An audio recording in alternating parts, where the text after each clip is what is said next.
ẹ̀yin olólùfẹ́ Ìfẹ́olúwa ṣé dáadáa ní ṣàlàáfíà ni mo bá yín ẹ ti mọ̀ pé tí bá ti yọ báyìí mo fẹ́ wá gbé yín débẹ̀ lórí fíìmù tó ń trend lọ́wọ́ lọ kò ṣe bóyá bíi fíìmù ṣá fíìmù tẹ́ pẹ́ máa rí ẹ̀kọ́ bíi méjì àbí mẹ́ta kọ́ nínú ẹ̀ so mi ò mọ̀ bóyá ẹ ti rí fíìmù yìí tó wà lórí YouTube Omijé Tears mọ̀ pé àwọn kan máa ti rí àmọ́ fún ẹ̀yin tẹ́ ẹ̀ ti rí ẹ lọ sí orí YouTube lórí Aisha Lawal TV kẹ́ lọ wo Omijé Tears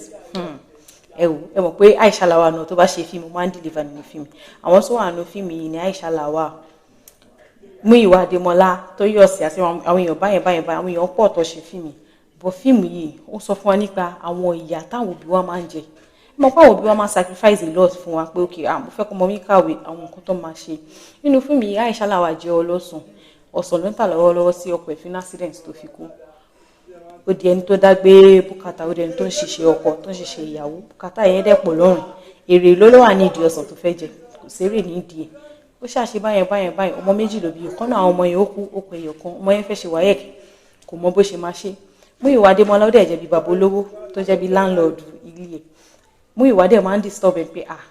gbé súnmọ́ mi mo nífẹ̀ẹ́ máa fowó tún ẹ̀ ṣe máa ṣe báyìí ó ṣàrò lọ rò bọ̀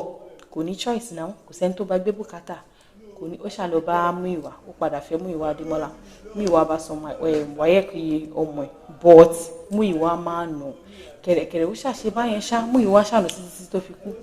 ọmọ yẹn tó bí ó di ẹni tó bínú ó ṣàwà Múyìwá lọ tó ṣe lọ gún Múyìwá Adémọ́lá tó gun pànìyàn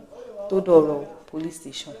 wọn lọ máa rán ọmọ yẹn lẹ́wọ̀n ni ibẹ̀ yẹn láwá wà andrew de kí pàtó jáde káàmọ̀ bí àwọn máa rán ọmọ yẹn lẹ́wọ̀n ni àbí wọ́n máa gba lọ́ọ̀yà fún tó máa defend ọmọ yẹn cause Múyìwá Adémọ́lá òun ló lu